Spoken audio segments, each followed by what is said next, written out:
안녕하세요. 대한민국 조선부터 방산 또 에너지 관련된 업종을 담당하는 멘토 황대근입니다.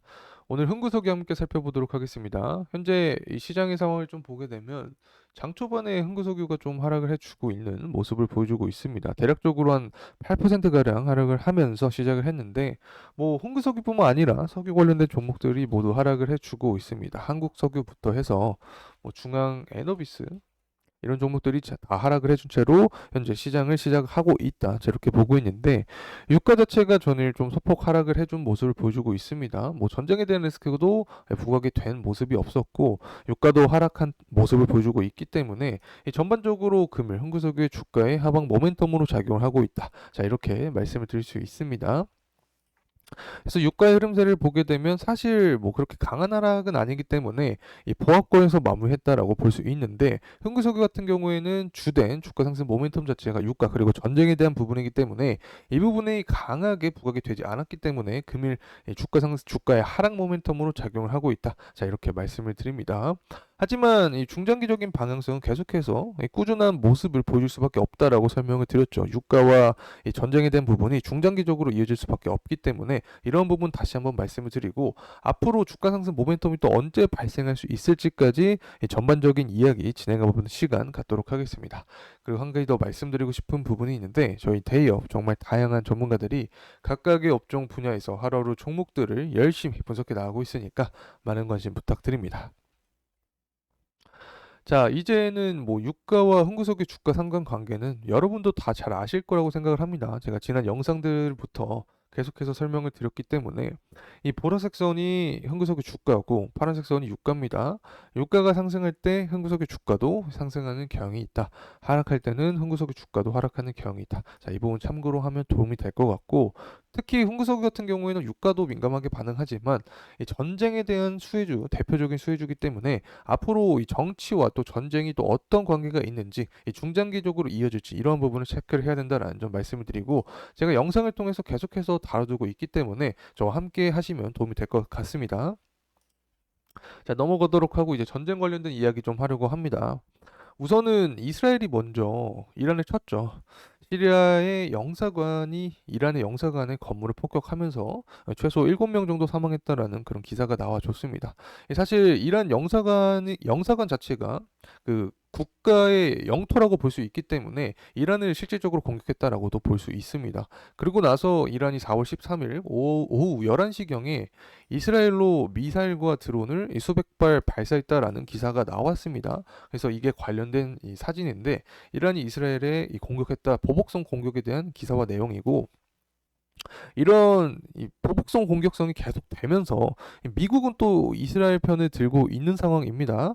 미국이 뭐 이스라엘 보복한 이란에게 경제 제재를 준비하고 있다라는 기사가 나와주고 있는데 뭐 결국에는 석유 수출을 중지한다라는 말이죠. 제재한다라는 말인데 사실 따지고 보면은 이번 공격을 봤을 때 이스라엘이 먼저 공격을 했죠.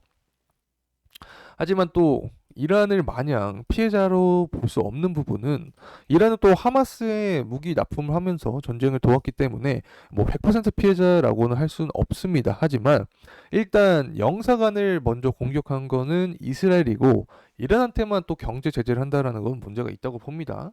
할 거면 둘 다 경제 제재를 해야지 이렇게 계속 상황이 지속이 된다라고 하면 또 미국을 누가 신뢰할 수 있을지 그리고 또 이란이 호르무즈 해협을 봉쇄하게 되면은 이제 운임비도 오르고 경제 상황도 나빠질 수밖에 없게 됩니다. 이 부분은 뒤에서 좀 자세하게 설명할 테지만 어쨌든 현재 상황을 봤을 때 이란은 헤즈볼라나 하마스를 도와주면서 이스라엘을 간접적으로 공격을 하고 있는 상황이기 때문에 100%의 이 피해자로는 볼 수 없다. 하지만 이스라엘이 먼저 이란의 영사관을 공격을 했기 때문에 현재 미국이 이스라엘을 도와주면서 이란을 경제 제재하겠다라는 이슈 자체는 좀 앞뒤가 안 맞는 것 같다. 솔직히 개인적으로 이야기를 드립니다.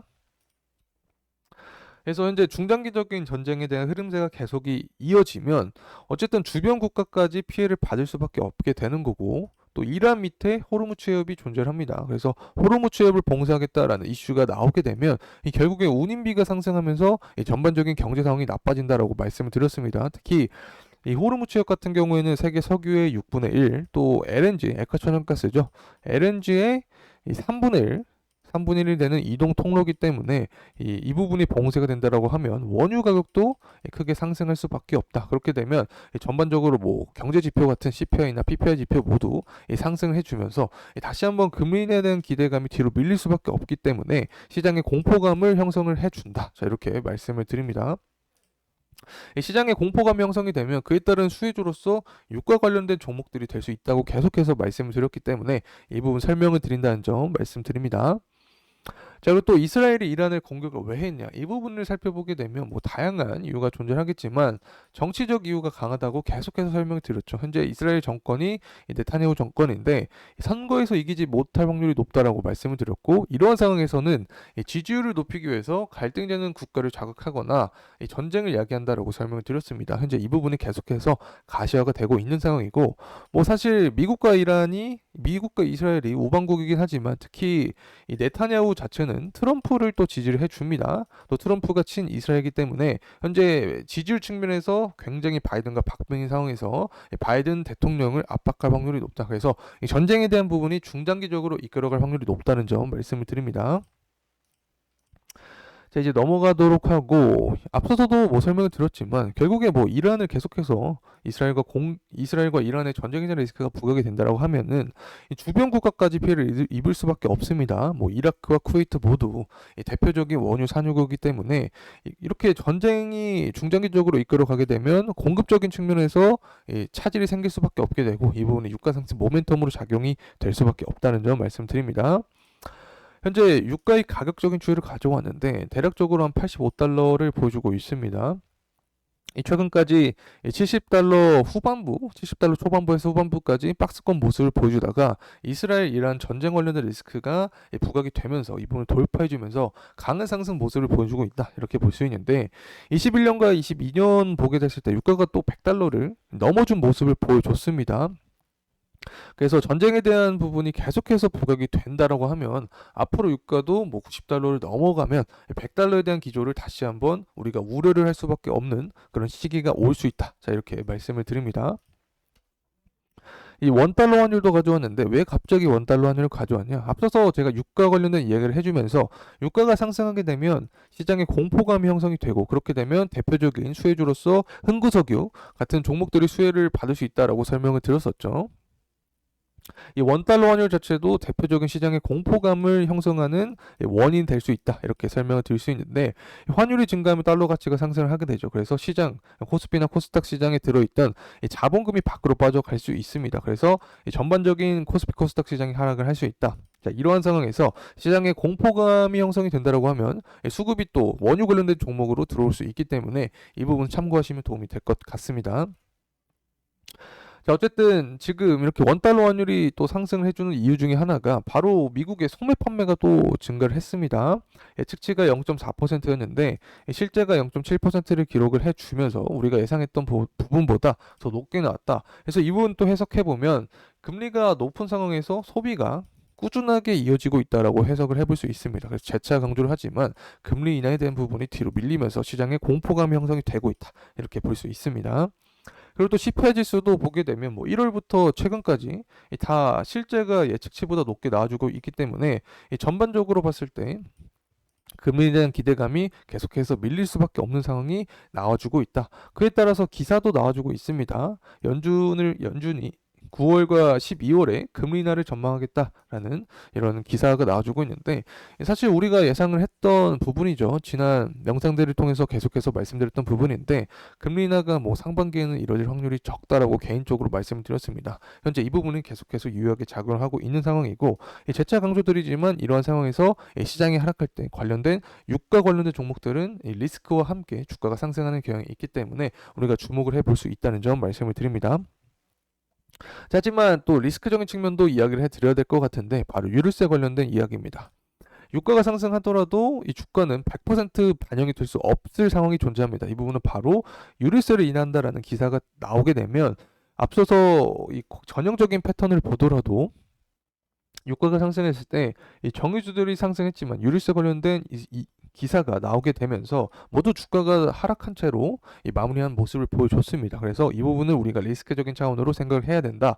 하지만 제가 계속해서 강조드렸던 부분이 뭐였냐? 이 전쟁에 대한 부분이 더 강조가 된다라고 하면 이 부분이 이 유류세 인하에 대한 이슈를 묻어갈 수 있다라고 설명을 드렸습니다. 그래서 앞으로 이 정세적인 부분이 어떻게 방향성이 바뀔지 이 부분은 추후 영상을 통해서 계속해서 말씀을 드리도록 할 테니까 저와 함께 영상 시청하시면 도움이 될 것 같습니다. 자, 이제 제조업 지표 가져왔는데 왜 가져왔냐? 지난 데이터를 통해서 말씀드렸던 부분은 결국에 전쟁에 대한 리스크가 부각이 되면서 공급 차질이 생겼다. 공급적인 이슈에 대해서 말씀을 드렸습니다. 이제 제조업 지표 자체는 수요적인 관점에서 가져온 건데 예측치보다 실제가 50.3을 기록을 해주면서 높게 나와줬습니다. 50을 넘게 되면 경기 확정에 대한 국면을 볼 수밖에 없게 되는 거고, 이 중국의 제조업 지표를 보더라도 실제가 예측치보다 높게 나와줬습니다. 그래서 전반적으로 제조업 경제가 살아나면 기름에 대한 수요가 증가할 수밖에 없고 유가 상승 원인이 된다. 이렇게 말씀을 드립니다. 기름에 대한 수요가 증가할 수밖에 없고 이 부분은 유가 상승 원인이 된다 이렇게 말씀을 드립니다. 이제 가격적인 측면 살펴보도록 하겠습니다. 금일 좀 강한 하락세를 보여주고 있기 때문에 흥구석유 주가가 조정폭을 보여주고 있다. 자, 이렇게도 설명드릴 수 있을 것 같은데 앞으로 이 전쟁에 대한 그 리스크가 강하게 부각이 되지 않는 한 주가의 조정폭이 조금 더 이어질 수 있다라고 설명을 드릴 수 있습니다. 그렇게 되면 우선은 매물대가 가장 많이 쌓여 있는, 투자 심리가 많이 쌓여 있는 구간인 이 14,000원 구간에서 지지 여부가 중요할 것 같고, 그 이유는 단기적으로 이 5일선에서 지지 여부가 중요하다. 자, 이렇게 말씀을 드릴 수 있습니다. 자, 그렇다면 향후 주가 상승 모멘텀은 또 언제 나올 수 있을까? 이 부분을 설명을 드려보면 이 정치적인 이슈를 제가 계속해서 설명을 드렸었죠. 현재 7월과 8월에 전당대회가 존재한다라고 설명을 드렸습니다. 그래서 7월, 8월 이전에 지지율 싸움을 할 가능성이 높다. 이렇게 말씀을 드렸고, 현재 바이든과 트럼프의 지지율이 굉장히 박빙인 상황이기 때문에 앞서서도 말씀을 드렸지만 갈등되는 국가를 자극할 확률이 높거나 전쟁에 대한 부분을 기사할 확률이 높다라고 말씀을 드렸었죠. 그렇게 되면 이 부분을 통해서 흥구석유 역시 강한 주가 상승 모멘텀을 받을 수 있다라는 점 다시 한번 말씀을 드립니다. 자, 이상으로 흥구석유에 대한 영상 마무리하도록 하겠습니다. 끝까지 시청해주셔서 감사합니다.